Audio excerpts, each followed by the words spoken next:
This is VOA Africa.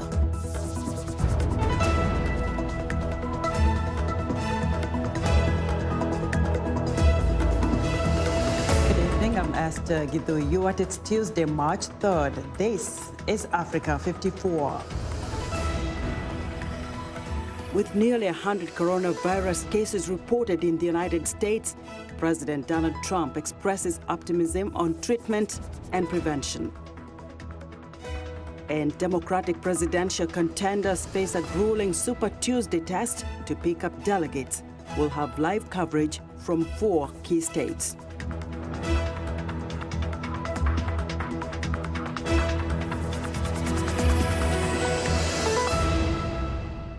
Those stories in a moment, but first, the coronavirus sweeps across much of the globe. Africa's Centers for Disease Control and Prevention is activating its Emergency Operations Center in Addis Ababa, Ethiopia. In West Africa, Senegal and Nigeria joined the North African nations of Tunisia, Morocco, Algeria and Egypt with confirmed cases of the virus. And now, according to media reports, a presumed case in Kenya. Meanwhile, U.S. President Donald Trump has asked pharmaceutical companies to accelerate vaccine development as the number of cases and deaths in the U.S. continues to climb. VOA's Patsy Widakuswara has a report. There are at least 6 coronavirus deaths in the U.S., including an elderly man in Washington state, and almost 100 confirmed cases. We have 43 domestic cases of the coronavirus. 48 cases of individuals who've returned to the United States. Of the domestic cases, 29 of the 43 are either in California or Washington state. On Monday, President Donald Trump met with pharmaceutical company executives and asked them to accelerate vaccine development and find treatments to cure those sickened by the virus. It's likely that therapies will be available before a vaccine is actually ready, and we'll seek to bring all effective treatments to market as soon as possible. Human trials could begin as early as April, but it would take at least a year to develop a safe and effective vaccine, and it would cost a lot of money. Perhaps the government has to commit to purchasing a certain number of doses in advance before it becomes financially reasonable for a company to proceed and set up a manufacturing process. Trump pledged to reduce bureaucracy for companies working towards a treatment, but did not promise federal funding. I know the companies very well. Some of them are so rich, I think they can actually loan money to the federal government. Trump is also considering travel restrictions on more countries, as well as closing the U.S.-Mexico border. Since most domestic cases are not travel-related, experts question the potential moves and support more testing instead. We've actually found virus in people who haven't yet had symptoms. It's unclear whether those people would go on to develop symptoms or go on to infect other people. The U.S. has been criticized for deploying faulty testing kits and initially limiting the number of people tested. The coronavirus has infected nearly 90,000 people globally and killed more than 3,000. Patsy Widakuswara, VOA News at the White House.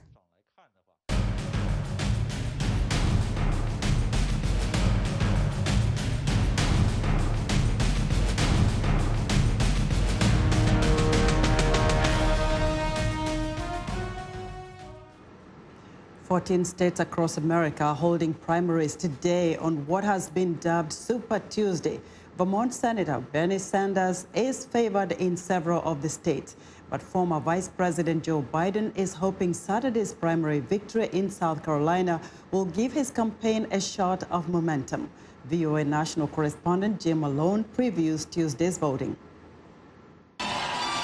Joe Biden is hoping that momentum from his victory in South Carolina will help him win votes in the 14 state primaries on Super Tuesday. If Democrats nominate me, I believe we can beat Donald Trump.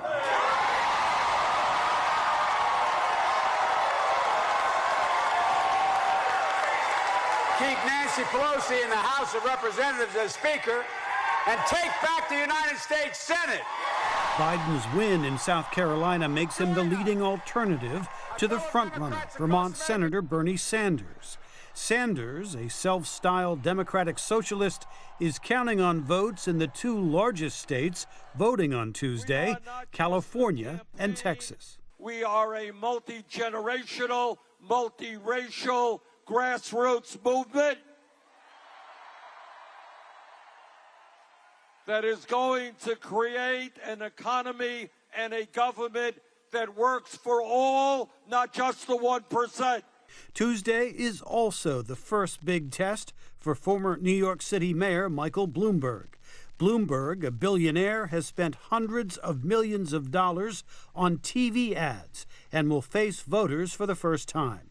The former mayor is critical of President Trump's handling of the response to the coronavirus outbreak. At a time when the president should be putting politics aside and rallying the American people behind him, he continues to divide by playing partisan politics. We just can't do this. Democrats will have fewer candidates to choose from on Tuesday. Minnesota Senator Amy Klobuchar ended her campaign Monday, a day after former South Bend, Indiana Mayor Pete Buttigieg pulled out of the race after a poor showing in South Carolina. I will no longer seek to be the 2020 Democratic nominee for president, but I will do everything in my power to ensure that we have a new Democratic president come January. And billionaire hedge fund manager Tom Steyer ended his campaign over the weekend. Honestly, I can't see a path where I can win the presidency. Massachusetts Senator Elizabeth Warren is still in the race, battling for delegates on Tuesday, even though she has done poorly in the contest so far. And if we want a government that doesn't just work for the rich and the powerful, but works for the rest of us, it's going to take some big structural change. More than 1,300 delegates are at stake in the Super Tuesday primaries, about a third of the delegates who will attend the Democratic National Convention in July. Jim Malone, VOA News, Washington. We begin our Super Tuesday primary coverage in Vermont, the home state of Bernie Sanders. Associated Press global media reporter Philip Crowther is standing by live in Burlington with the latest. Hello, Philip. Tell us if Bernie Sanders has already voted where you are. Yeah, he's already voted here. This polling place is not all too far from the home of Bernie Sanders and Jane Sanders, his wife. They drove themselves here and went into this polling place to presumably vote for Bernie Sanders. At least that's what he told reporters before he entered this community center, saying that he wanted to make sure that he got at least 2 votes in Vermont. This is where he has traditionally voted. He did so 4 years ago as well. And also this state, by the way, is a state where Bernie Sanders very much expects to win easily, probably the biggest margin he will get on this Super Tuesday. He won here 4 years ago against Hillary Clinton and is expected to have a very large margin here as well. After this, we will see Bernie Sanders again here just outside of Burlington, his home state and his hometown. Here in Vermont, he will be holding an election night rally, which he obviously hopes will be a victory rally. And by the way, we should maybe mention that people inside this polling place are not only voting in the Democratic primary, there is a Republican primary as well, though Donald Trump, of course, is expected to win that one handsomely. Maybe just a little reminder of why Bernie Sanders is not that popular across the whole of the country. One voter just drove by me here and said that he wanted me to remember that Bernie Sanders is a communist. That's not only the point of view of pretty much every Republican. Some Democrats also are certainly unhappy about his self-defined democratic socialist definition. So, Philip, what are Bernie Sanders' expectations moving forward? And is he concerned at all about the endorsement by Amy Klobuchar and Pete Buttigieg for Joe Biden? Does that weaken his lead? What are his feelings? Well, we've heard from the Vermont senator since those endorsements, and his way of putting this is essentially the Democratic Party establishment coming together and trying to stop what he calls his very own political revolution. These are some very, very significant endorsements for Vice President Joe Biden coming on the eve of Super Tuesday when these 14 states vote in the primaries here in the United States. Pete Buttigieg now on board with Joe Biden. Amy Klobuchar, as you mentioned as well. Also Beto O'Rourke, the former congressman from Texas, who also used to be on that debate stage and left the race for the Democratic primary a few months ago. All of them appeared with Joe Biden yesterday. Again, Bernie Sanders' view of all of this is that this was pretty much inevitable, that the Democratic Party establishment was going to come together and try and stop him from winning this primary and this nomination here with the Democratic Party. We must remind you that Bernie Sanders, the senator from Vermont right here, is still the favorite to get that nomination with the Democratic Party. But this Super Tuesday will go a long way toward giving us a clearer answer as to where things will stand in November of 2020. Right, Phil. Thank you very much. Philip Crowther, Associated Press global media correspondent, reporting live from Burlington, Vermont. Now, California is the grand prize on Super Tuesday with more than 400 delegates at stake. Bernie Sanders is also the favorite. VOA's Elizabeth Lee is in the Golden State and joins us live from Los Angeles. Hello, Elizabeth. What's the latest from a state which is a melting pot for minorities and immigrants?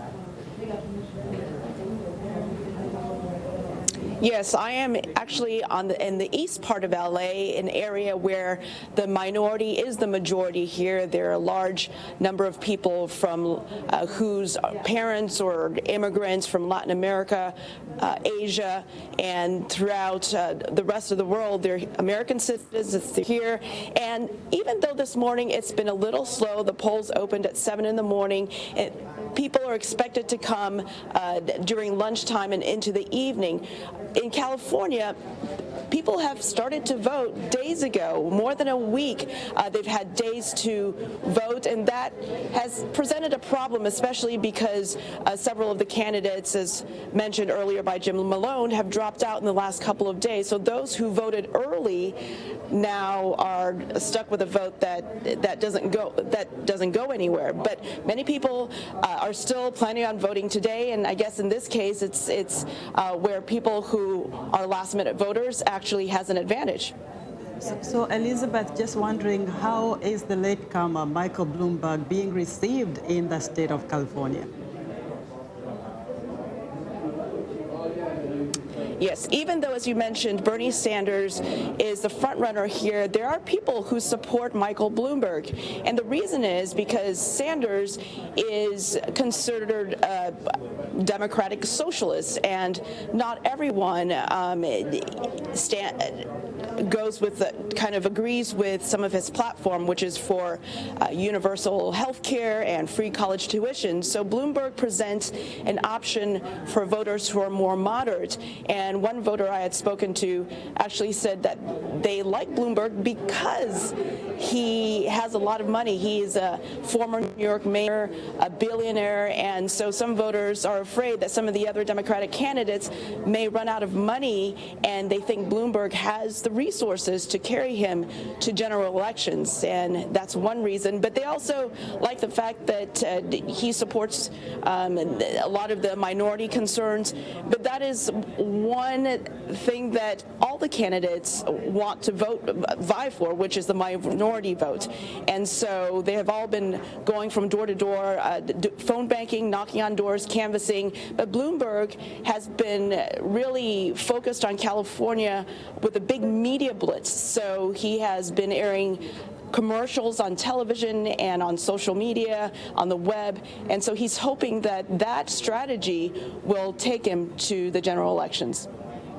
Elizabeth, thank you so much. Elizabeth Lee, reporting live from Los Angeles. We're excited to hear what you think about Africa 54. Join the discussion on Facebook. The address is Africa 54. We're also streaming our broadcast live on Facebook. Please watch and share our show with your friends. Also, check out our headlines 24/7 on voaafrica.com. Still to come. Could today's Super Tuesday voting narrow the Democratic presidential candidate field even more? We'll have live updates from Texas and Virginia. We'll be back.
I'm Clara Frank, and here's what's trending.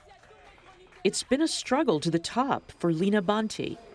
The presenter of a popular daytime entertainment show in Burkina Faso has had to battle 2 doses of stigma.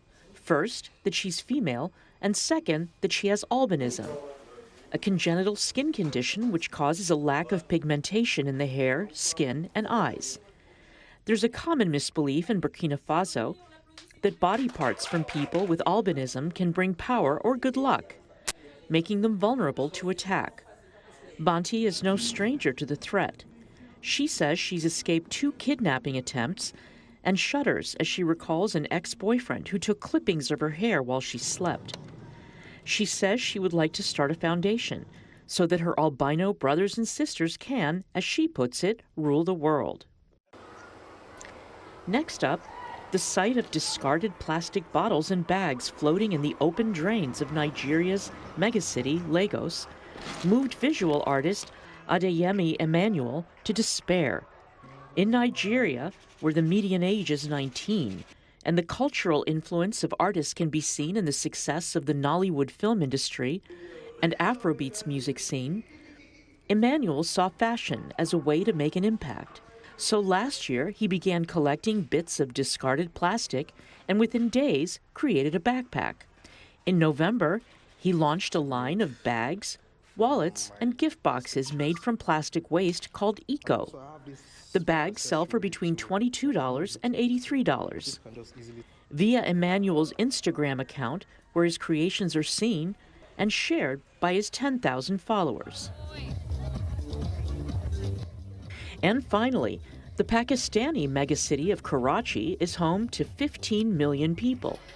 But at an event at the weekend, it was a different type of city dweller on show.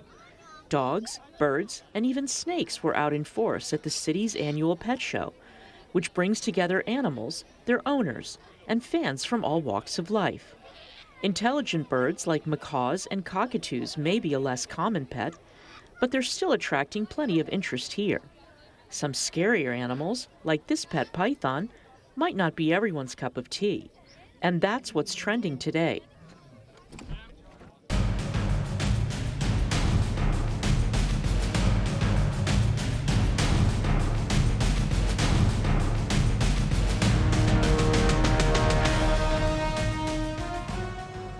Welcome back. The southern U.S. state of Texas is known as the Lone Star State because of its history as an independent republic. But will it hold up to its history of being a solid conservative state, or are Texans increasingly accepting Democratic Vermont Senator Bernie Sanders, a self-described socialist with a huge, costly agenda? VOA's Caroline Presutti reports from Texas. There's something different about Texas, with its relaxed pace and strong traditions. We take our barbecue pretty serious. Just like politics. We're a red state. Some might say ruby red because of its predictable conservatives. In 1980, Republican Ronald Reagan won 55% of the Texas vote and went on to win the presidency. Ever since then, every 4 years, Texas has voted Republican for president. But slow down now. That tradition could change.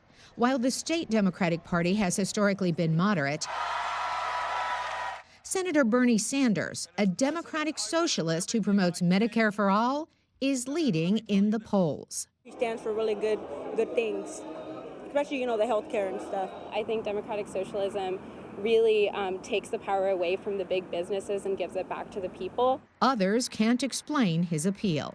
We've gone from, getting wealthy being the American dream to getting wealthy being something to be ashamed about. Experts say younger voters and Hispanics will turn out for Sanders on Super Tuesday. In 2 years, Hispanics are expected to overtake whites as the majority in Texas. Younger people, the minorities, that's going to make the difference in turning Texas blue. At the American Rodeo semifinals, a Republican who may buck her party in November for former New York City Mayor Mike Bloomberg. If Bloomberg gets nominated for the Democrats, then it would be a tough decision. Recent polls show Sanders winning with 30% of the vote, ahead of former Vice President Joe Biden. Longtime Texas Republican consultant Craig Murphy says Sanders' numbers don't add up. Even when he lost to Hillary last time, he had 35%. So he's literally polling below what he got 4 years ago. Lupe Valdez witnessed Texas voting changes firsthand. She was elected in Dallas County, Texas, and became the nation's first Hispanic gay sheriff, but lost a run for governor. On Sanders, I think he's promising a lot of stuff that people think is going to be done. But as much as I like his ideas, which, by the way, I love them, right now, I think it has to be at a slower pace. not fast enough for some. But this is Texas, where on Super Tuesday, every candidate wants to snare most of the state's 228 delegates. Now, Texas has over 200 delegates up for grabs in today's primary, and VOA's Caroline Presutti is in the Lone Star State reporting on the latest from Dallas. Hello, Caroline. Bernie Sanders, as you rightly said, is ahead in the polls in Texas, but will he be able to hold off Joe Biden and Elizabeth Warren? Hello from Dallas, Texas. Esther, let me take you back to last night, though. First, that's where Vice President Joe Biden held his rally. Hundreds of people packed into a huge dance ballroom to support their candidate. The first people in line got there 5 hours before the event. And of course, who introduced former Vice President Joe Biden? It was Minnesota Senator Amy Klobuchar, who announced that she was suspending her candidacy, and then she was putting her support behind Biden. And she described him as a candidate who will put our country back together to heal. And of course, then the crowd just started chanting, "Let's go, Joe! Let's go, Joe!" Now, what was interesting, the entire night, even the 10 speakers before Joe took the stand never mentioned the name Bernie Sanders. And of course, he is winning in the polls here. We'll see, though, what he does today. All those supporters from last night, all the Sanders supporters, are out at the polls today. And as you mentioned, to get those 228 delegates here in Texas. So, Caroline, you mentioned Amy Klobuchar. We know she dropped off, and also Pete Buttigieg. What does this signal in the race ahead? Well, most experts will tell you that this signals a consolidation in the Democratic Party. It seems like a lot of the party officials, a lot of the establishment got together and looked at who was still in the running, and they said, who's going to beat President Donald Trump in November? And they decided that a Democratic socialist, Bernie Sanders, wasn't going to do it. So once former Vice President Biden won South Carolina, they decided to put their efforts behind him. And ever since that win Saturday in South Carolina, Biden has received 19 major endorsements from Democrats. So it just shows you how he popped up to the top rather quickly. And by the end of tonight into tomorrow morning, Wednesday morning, we should have a better handle on this race. So very quickly, Caroline, is the entry of Michael Bloomberg seen as a wild card or a spoiler in Texas?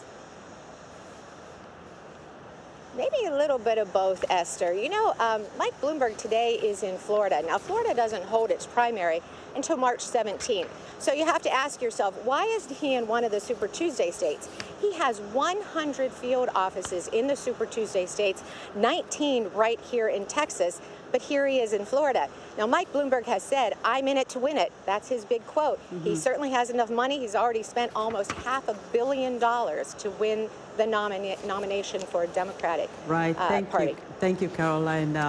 VOA's Caroline Presutti reporting live from Dallas, Texas.